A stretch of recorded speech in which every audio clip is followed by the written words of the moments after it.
Welcome to a movement of kindness and empathy. You're listening to Compassionate Las Vegas, the podcast. Embarking on a mission to unite our city under the banner of compassion, we're one among 440 cities around the globe standing together to build a more compassionate world. Now introducing the man leading the charge, your host, Will Rucker. Welcome to Compassionate Las Vegas. I'm your host, Will Rucker, and thank you for joining us for this episode of Season 5 of the podcast. Joining us today is a very special guest who is passionate, who is well-informed, and who has a life story that is sure to inspire you. So welcome our very special guest, Lynne Jasames. Hello. I will. I just can't tell you, thank you for this opportunity. I love to be able to share. Yeah, well, I'm so glad that we were able to connect. I actually heard you speaking at the Shepherd's Breakfast, and I was just so moved by what you shared and the energy that you used when sharing. So for those that may not know, the Shepherd's Breakfast is a monthly event for pastors and community leaders to come together, hear about what's happening, and really just stay connected and informed. And so there's an opportunity for folks to share what they're doing.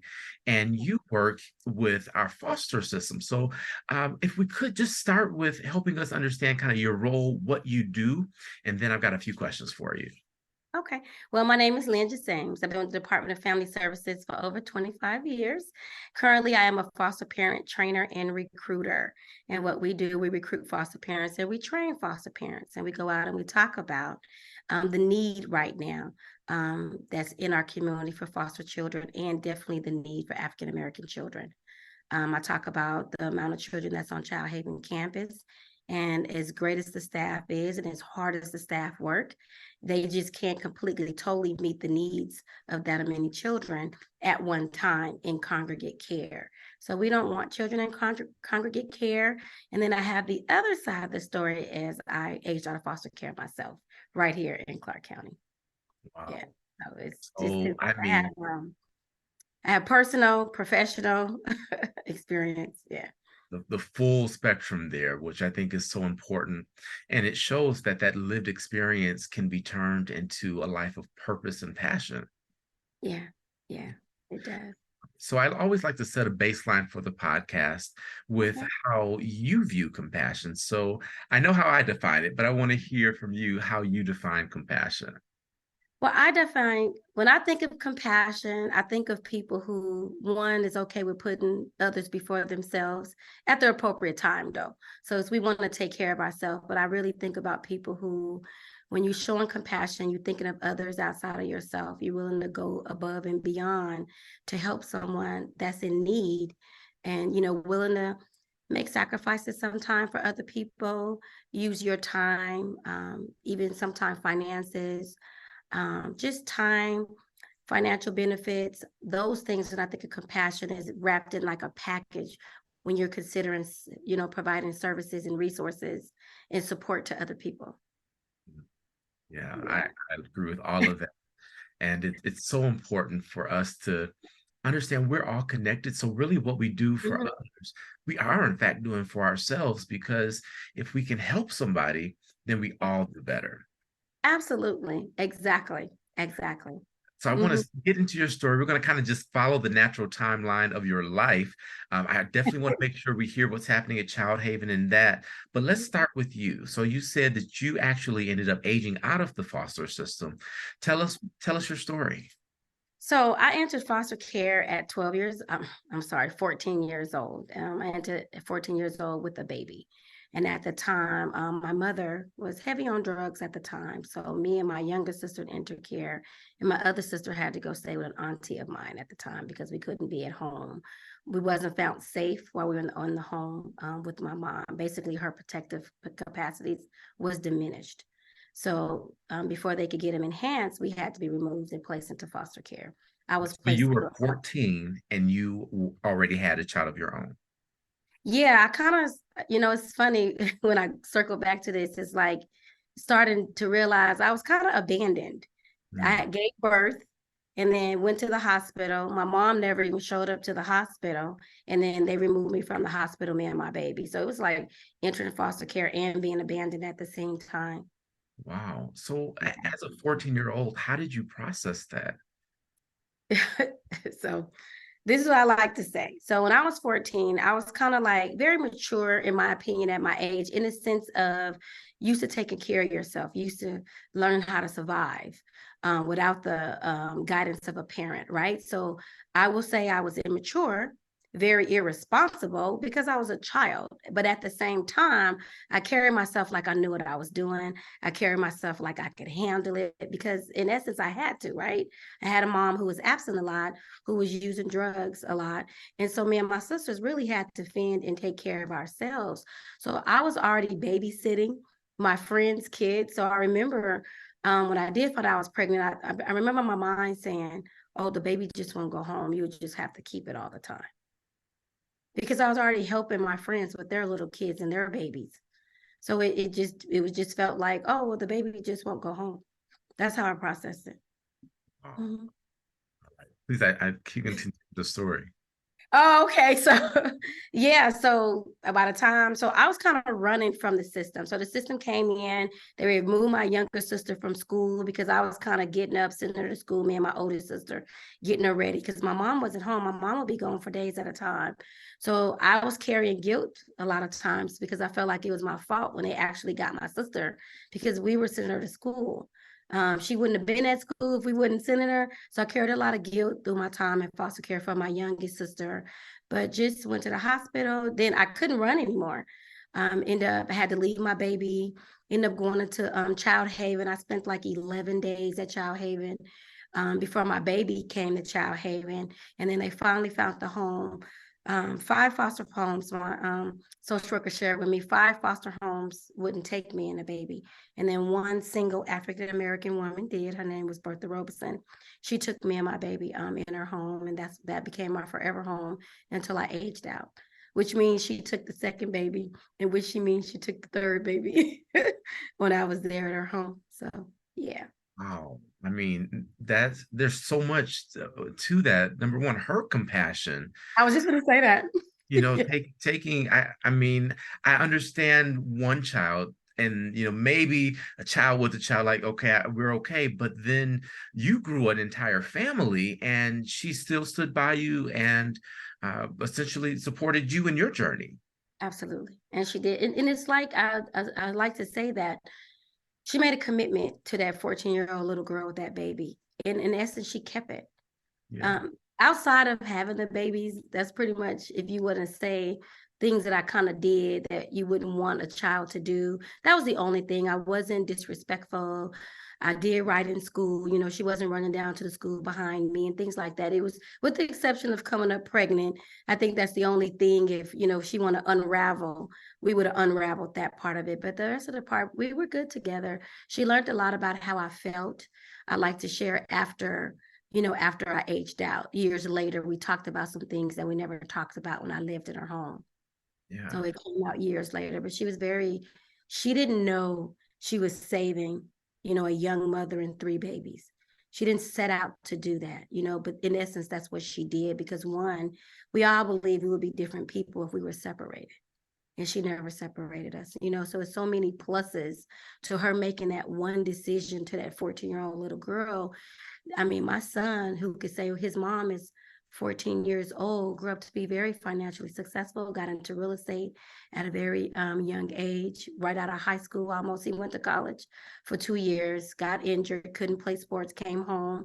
But I like to share, like, she contributed to my oldest son growing up to be successful, my second son growing up to be the young man that he turned out to be, my third son growing up to be the young man he turned out to be, because all 3 of us was in essence in foster care. They all graduated on time with their senior class. They never saw the juvenile justice system, and those was the odds. My personal platform, I talk about beating the odds and how all the odds was against us. And we overcame them all. Everything that they said about a 14-year-old teen mom, everything they said about a foster child, I, defied them. All the odds that was against me and them, being young Black men growing up in a foster care system. We lived in the projects for, a short period of time. We defied all those odds. Yeah.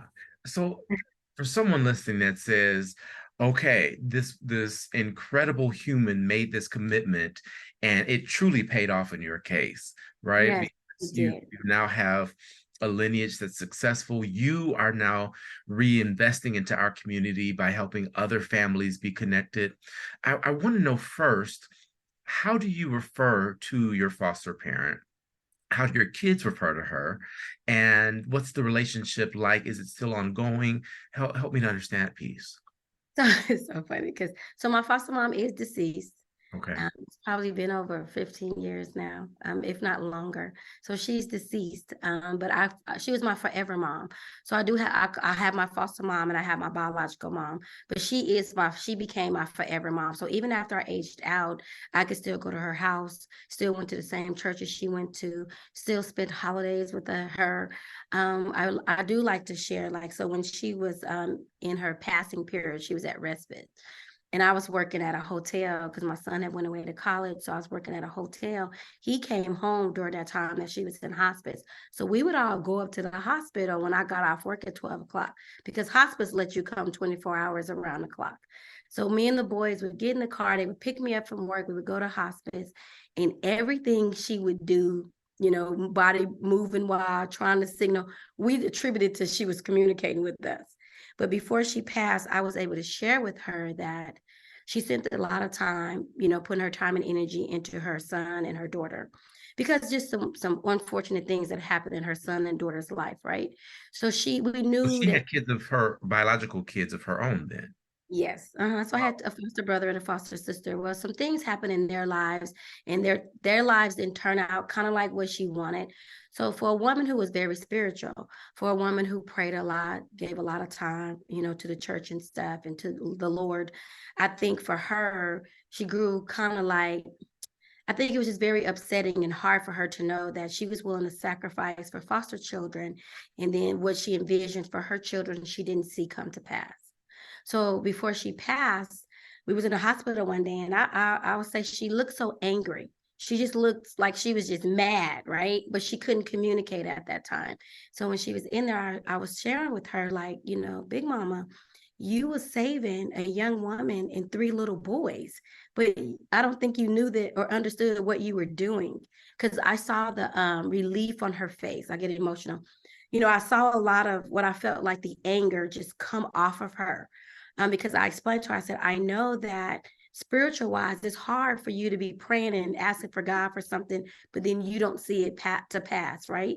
So I was explaining to her that you were trying to save your own children from things, but you saved a young woman and 3 little boys' lives who we know our lives would be different.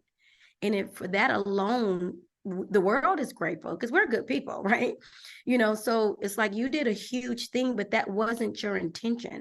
So again, even when you decide to take a child who's suffered from a great deal of trauma, a teen mom who just needs some structure, who just needs someone to show them different than where they come from, you never know where that can lead for them in their lives. You just don't know. Making that one decision to say, I'll help a foster child. She didn't know. My son could say I was 14. My mom was 14 years old and we were in foster care, but yet and still, I grew up to be the young man that I grew up to be. That speaks volumes. It really does. Wow. We're going to take a quick break. And when we come back, I want to hear from you about how folks that are listening to your story and want to make a difference, how they can get involved, what's required, what the need is, all of that good stuff. All right. Good. Well, we'll be right back with more from Lynne Jasames. Did I say that right? Yes, you did. Okay, perfect. We'll be back with more. All right. Others how you'd like to be treated. And that's the golden rule. Camp Anytown has taught me that knowledge is power, and if I utilize my voice, I can make a difference in the world, no matter how big or small. I learned that as long as we stand together, we can accomplish so much more. What Camp Anytown has taught me is that I am not crazy to think I can change the world. I'm crazy if I think I can do it alone. Camp Anytown has taught me that just because I'm different does not mean I don't belong.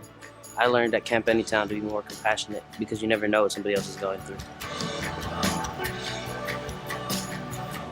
Camp Anytown is a no-cost youth leadership camp that trains high school students in diversity, community, and inclusivity. When you choose the Golden Rule license plate, you play a part in a local camp that helps shape a better tomorrow.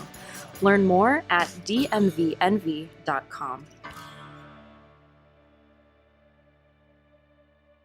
This is Compassionate Las Vegas, the podcast. I'm Will Rucker, and we're here with Lynne Jasames. More from her incredible story. I mean, I should have brought my tissue because this is just so impactful and touching, but I'm inspired. I'm motivated to take action based on what you share. So for those that are listening that say, what's this experience like? How do I get involved?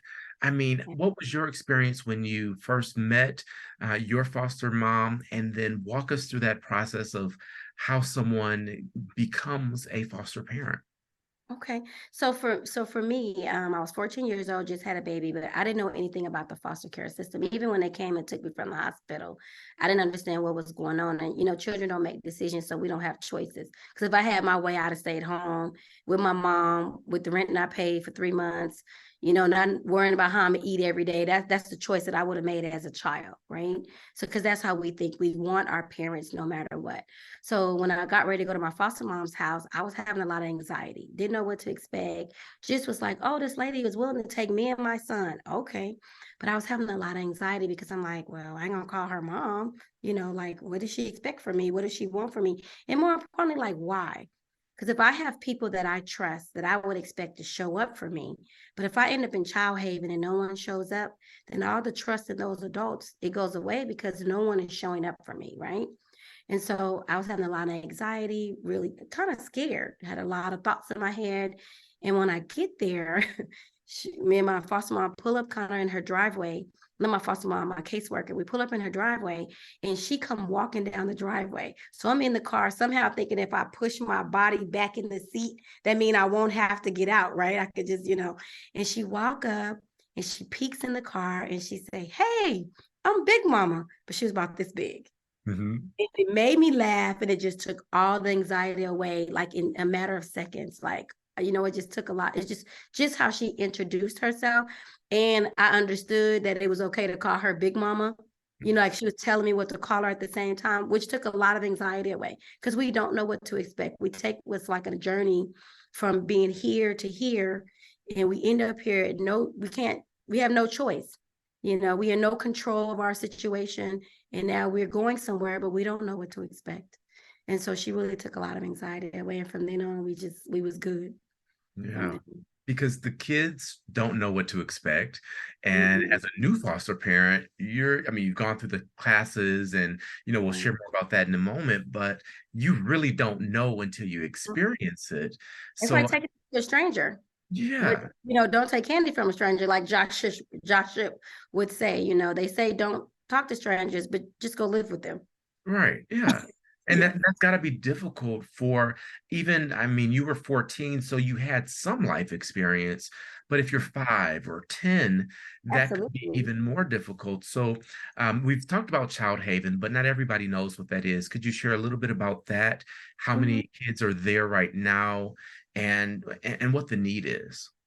So on Child Haven campus, it gets up to 100 children. Like the minute we see it, cart start coming down to the 80s, it goes right back up to almost 100. It stays closer to 100 more than anything.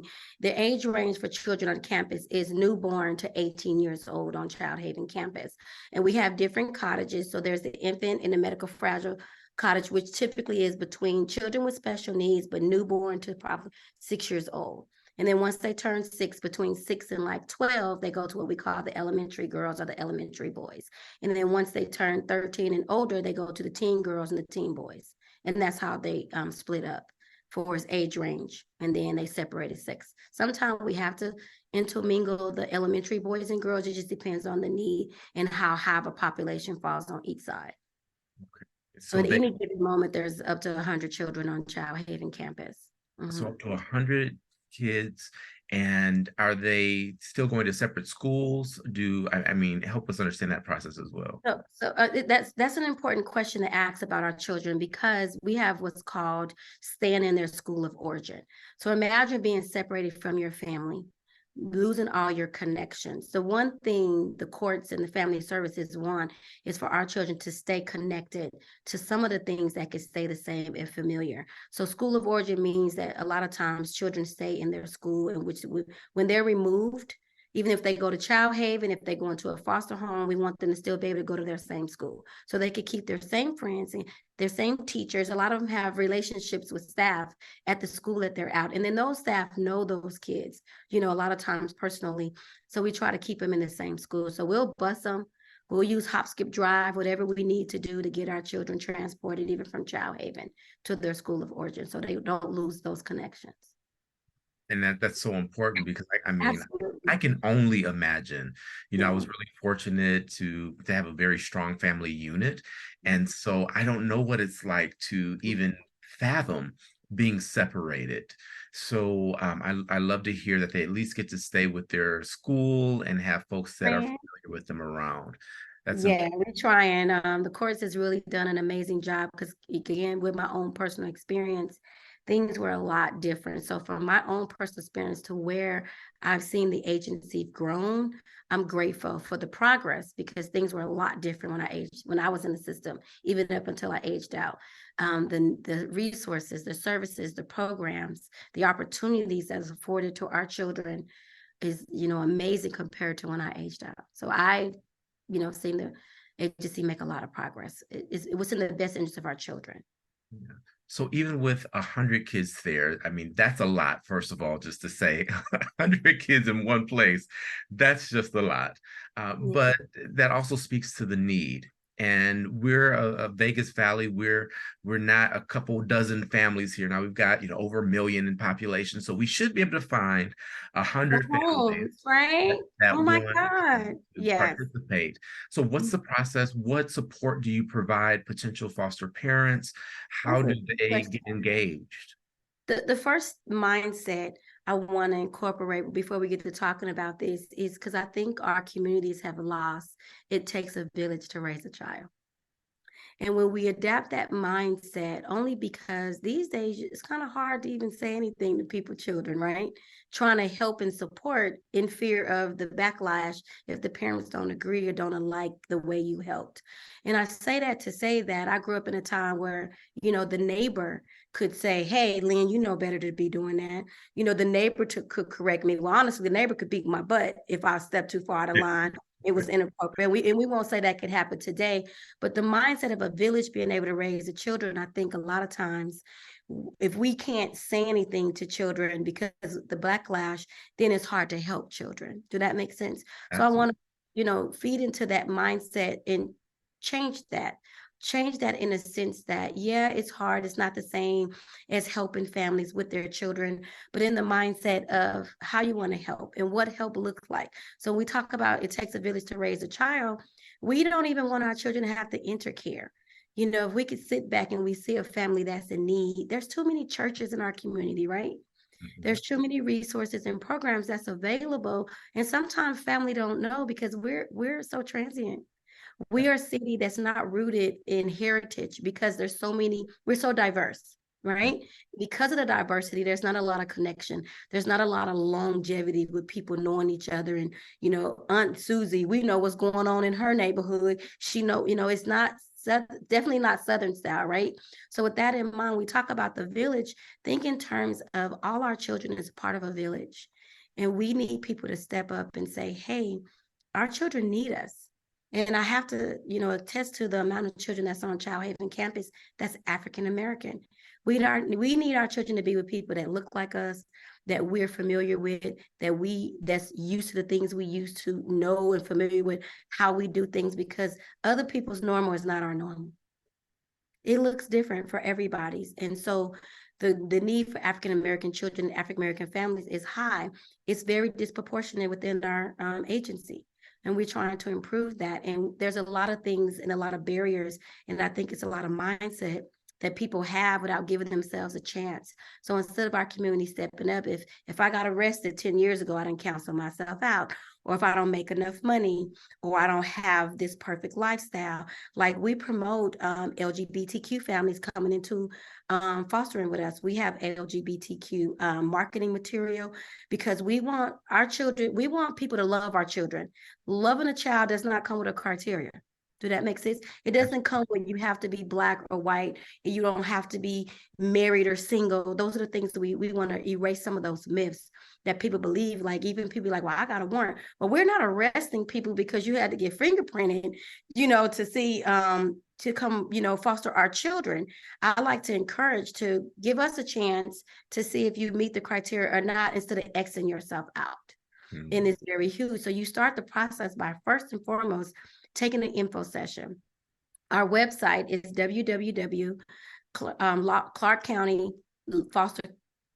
clarkcountyfostercare.com. So it's www.clarkcountyfostercare.com is our website where all the information is. But you go to an info session. We are fingerprinting at the info sessions now, and they are free now. So you don't even have to pay for fingerprinting anymore. We're able to fingerprint right there on site now. When you come to get fingerprinted, after you get fingerprinted, you can sign up to start taking classes. Now, sometimes it could be like a 4 to 6 week wait before your fingerprints come back. Most people opt to go ahead and get in classes because they don't worry about their background. The ones that do. What would be in someone's background, just so they know? Because I know you're like, don't X yourself out, but help me X some folks out here who should not apply. We don't want people with crimes against children in the background. If you have a CPS history, it is, and I use the word assess because it doesn't always necessarily counsel you out if you have a CPS history. It just depends on the nature of the CPS history. We don't want people with crimes, violent crimes, especially depending on how long ago they were, may be something that could be considered a discrepancy that could counsel you out. But most people concerns don't be things like that. Yeah. It'd be stuff that we can say, we can work with that. Or some people have done things in college and they're grown in their 30s and 40s now, and we'd be like, definitely not. We all did things in college that we want to undo those things. And so that's what we mean. So a speeding ticket's not a problem, in other words. Absolutely. Speeding car, there's been other things that I don't want to just say it, and then people be like, oh, I don't know, but at the same time, we like to say, give us a chance before you cancel yourself out, because the mindset is, well, I'm doing this to help a family, right? Because we talk about our foster children, but it's about the family, because at the end of the day, we forget even the parents who cause the children to go into care, is something going on with them. And we don't ever want to forget that, right? We don't want to forget how important they are in our children's lives, because they still matter. I worked the intake for over 20 years for abuse and neglect. And trust me, the amount of children that would rather be in a home with no food and water and lights and gas, they'd rather be in there than at Child Haven because they with their family. They'd rather be in an abandoned car that's greasy and hot and dirty. They'd rather be on the bridge, under the bridge. Like, children have been found in some places that they wouldn't even ask for help, and they wouldn't even think to ask for help, because if that's where their family are, that's where they want to be. So the family dynamics in and of itself is still important to our children. We never lose sight of that. Yeah. And the goal is to help them. I think that raises such a key point, which is what really matters to kids is their family, the loving that they receive, that connection. It really matters. So you don't have to live in a mansion and have, the best of everything in order to provide a quality of life for someone. And that's another thing. People have this ideal of what a foster home looked like. Hey, my foster mom lived in a house right there in North Las Vegas off Rico Street. It was a 3-bedroom house. I had other foster sisters and my baby, and we was happy in that house. We sure was. Absolutely. Yeah, I mean, and we just want to, just kind of move away from any of the myths, and especially the things you heard. Our culture is changing within our foster care system to support our foster family more. So we have what's called foster parent champions, but we also just incorporated what's called RAPs, where we're just wrapping resources and services and supports around foster families. So for those who kind of felt like, oh, well, Department of Family Services don't show a lot of support, they're not really helpful, we've changed that culture. They've even increased the stipend every month, and people are not fostering, don't get me wrong, for financial gain or benefit. I won't say everybody don't, but for the most part, it's the compassion in people's heart that say, hey, we want to help some children. We hear a lot of our families say we can afford to, we're able, we feel blessed with our home and our lifestyle, and we're financially stable. They come and want to help our kids all the time. And so we just want to move away from those things that would discredit us as an agency. Give us a chance for where we are right now, right? All the things that you heard 5 years ago, 10 years ago, or Aunt Lucy experience, or the neighbor down the street experience with the foster care system, our culture is changing. Yeah. And we definitely want to be able to share that in providing our foster families with more resources and supports. That's what we're doing. We're starting with fingerprinting is free. We're starting with, if we can get in there and help you get the physical exams and get you, safety kits in your home, we're working on all that to support our foster families. We started up what we call a support group within the department, where we do ongoing trainings every month just to help them feel confident and give them more skills to help work with our children to understand the trauma, because people forget trauma affects children's behaviors. And so sometimes the behaviors can be a lot, but when you can understand where the behaviors come from and understand how to work with them, then you're more likely to hang in there with our children and get with our children and give them a chance. How long is your typical placement for? We don't like to answer that because we Okay. have situations where it looked like, oh, this child will be going on over the weekend, and then they could be in the system for 6 months. Or we could be like, oh, this child probably be here for a while based on history and circumstance, and then they'll leave out quicker. So it's really no definite answer to how long and on average. It's really not. It's on a case-by-case basis. And so if you have a family that may be able to commit to, let's just say 6 months, but then after that time, like they want to be involved, maybe they're moving or something like that happens, is there a way for them to still be a foster parent, but not have to stay with the child for however long? Great question. The only reason why is because, so if a family takes one of our children and let's say they're moving out of state, well, we're going to have to remove our child with them if we can't send the children out of state with them. We're going to have to place them in another placement, but they could stay connected to the child through that forever family mindset. We want our children to have people in their lives for long term. We don't want you to feel like you get to come into their life, but because you no longer foster them, then you're out of their life. We don't operate like that. You become, as long as you want to remain in their life and it's possible, we're okay with that. We're That's definitely such a okay big with that. point. And I'm so glad to hear that. And I'm learning as we go because I'm not familiar with Yeah. the system and all of that. But that was something I was always wondered because admittedly, I get attached. I'll go to read at a Oh, school. that's a big fear of a foster parent because we talk about reunification a lot. We Mhm. talk about our goal is to reunify our children with their parents. That's what we want for them. We know sometimes, so attest to people say, oh, well, I want to adopt. I want to foster to adopt. So foster care is not about fostering to adopt. And this is how I like to explain it. So people say, oh, well, I'm here because I want to adopt. And we say, okay. One, if you do want to adopt, you still have to go through the, the fostering process because we got to make sure we match you right first. But this is the ideal of it. So we don't do what's called foster to adopt. Foster and adoption speak two different languages. Foster, we speak reunification. We speak shared parenting. We speak working with the birth families. We speak with giving you tools and techniques, but also how to support them. Foster adoption is straight talking about you taking care of the child forever.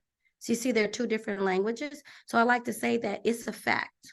Foster families do adopt our children all the time. So foster parents do become adoptive parents all the time. That's a fact. But that's not the goal of foster care. The goal of foster care is for our children to be placed in a home temporarily because at that time they're not seen as safe.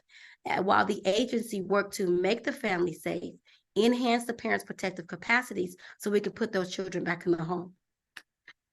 So that's the difference. Yeah, that's a big point. And I think for a lot of folks, that's a comforting thought because again, I get attached. So, knowing that going in makes a difference and just having that mindset shift of the goal really is to reunify. And I think that's important for our communities and to make our communities whole is like we want to restore people. We don't want to just Yes, punish there it them. is. the So restoration. I think that's Absolutely. powerful. In our last few minutes together, what is your message to those that'll hear this or be watching? What is your message to them? Well, I definitely, we're talking about having compassion. I'm glad that this is the opportunity to talk about compassion, because we want people to have compassion for us, no matter what we're doing in our life, no matter what's going on with our life. We would love for people to show us compassion during our lows, during our highs, whatever going on in our life. We want, and it's showing compassion and to be willing to take a child into your home. It's being opening up your heart, open up your time, sometimes your resources for our children. But our children need homes. They need safe homes. They need a place to be where they can feel safe. We need them to heal, grow, and thrive. But we need our community to come on board. We know that within the African American community, there's a lot of resistance, and we're not here to pretend like it's not. But I'm also asking that if you can, lower your your resistance towards it, because our children need you. But I also talk about, if you don't want to foster, there's so many other ways. I'm gonna give you some examples. We have what's called court-appointed special advocates, which are called CASA workers. CASA workers become like big brothers, big sisters to our children. There is a special program, you go through training, but you can become a CASA. You can partner with us. Your business can partner with us to help, one, spread the word about foster care, show up and help us provide other resources and services to our children and to our foster homes through donations, putting on events for our kids. There's just so many other ways that you could offer support, because we understand everybody don't want to foster, but just to reach out, get involved, share what you would like to do, even if it's not fostering, what you can do, how you can, and let us build the relationship so we can work together to help our foster families and our foster children. That's what I want Just heard you say is that there is a place for anyone that wants to help help. It is, absolutely. Absolutely. Goodness. It is a place. Well, Lynne, first of all, thank you for your story and for your transparency. This was so enlightening for me personally. I know our audience is going to they're going to be calling you and telling you, hey, we're ready to get engaged, because we are passionate people. And I think you've shared the impact that someone can have by giving even their foster kids some grace. Because it would have been so easy for your foster mom to say, oh, you made a mistake, I don't want to do this anymore. But instead, she stuck with you.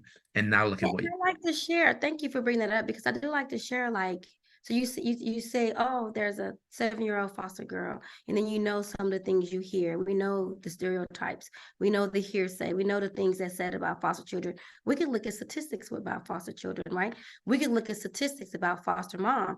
And I'm saying what I'm saying to say, like, I was a 14-year-old little girl that entered the foster care system with a baby.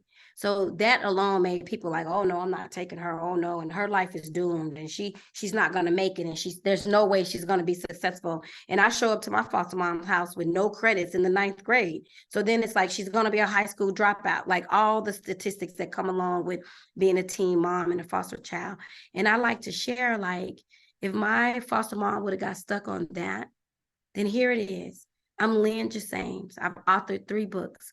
One of my books, the Les Brown, one of the top motivational speakers in the world, he wrote the foreword to one of my books. I did platinum speaking with him for over 2 years, right?